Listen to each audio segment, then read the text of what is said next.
Verset biblique expliqué, Proverbes chapitre 1er, versets 17 à 18.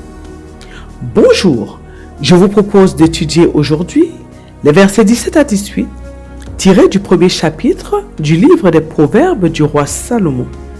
La Bible nous dit, verset 17, « Et eux, c'est contre leur propre sang qu'ils dressent des embûches, c'est à leur âme qu'ils tendent des pièges. » Verset 18, « Ainsi arrive-t-il à tout homme avide de gain. La cupidité cause la perte de ceux qui s'y livrent. » Dans ce passage, notre Dieu nous met en garde contre la cupidité, contre l'avidité. Il est vrai que notre Dieu nous a dit de ne pas nous soucier pour ce qui concerne nos besoins dans le livre de Matthieu chapitre 6.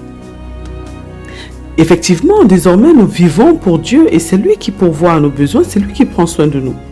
Et nous savons que lorsque Dieu veut nous bénir, nous combler, il le fait généreusement. Mais le Seigneur veut que nous puissions également nous contenter de ce qu'il nous donne. Ce qui veut dire que si nous marchons vraiment par le Saint-Esprit de Dieu, nous allons être des personnes qui savons nous contenter de ce que Dieu nous donne. Par contre, si nous sommes conduits par notre chair, c'est certain que nous allons être des personnes envieuses, des personnes qui veulent plus que ce que Dieu leur donne, plus que ce qu'elles peuvent avoir sur le moment. Or, c'est un comportement que Dieu nous défend.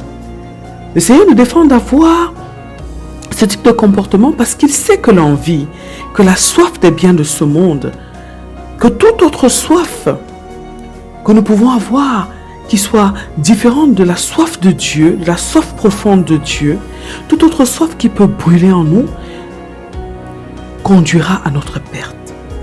Nous comprenons alors que nous devons apprendre à marcher par le Saint-Esprit de Dieu, qui va nous éduquer et nous apprendre à nous contenter de ce que nous avons.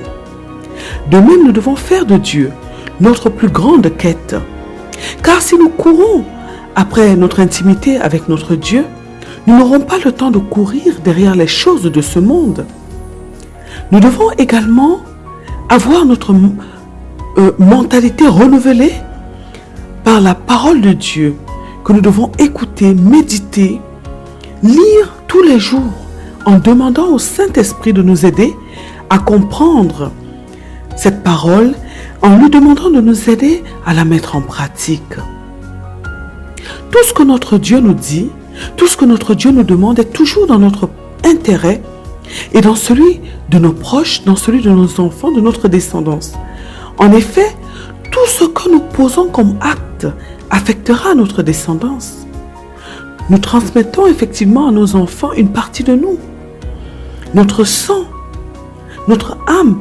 Et si certaines choses mauvaises sont gravées dans notre sang, sont gravées dans notre âme, si nous avons une âme qui est malade, nous allons transmettre une partie de cette âme à nos enfants, à notre descendance. Alors notre Dieu nous met en garde pour éviter cela, pour nous préserver, mais pour préserver également toute notre descendance. Dans notre passage d'aujourd'hui, notre Dieu nous parle de la cupidité, de l'avidité des biens, de ce monde qui peut nous pousser à faire le mal, qui peut nous pousser à voler, qui peut nous pousser même à tuer, à nuire à autrui, mais également à nous-mêmes. Alors, c'est à nous de décider de marcher par le Saint-Esprit aujourd'hui, afin que nous ne soyons pas conduits par notre chair et que nous ne puissions pas courir à notre perte.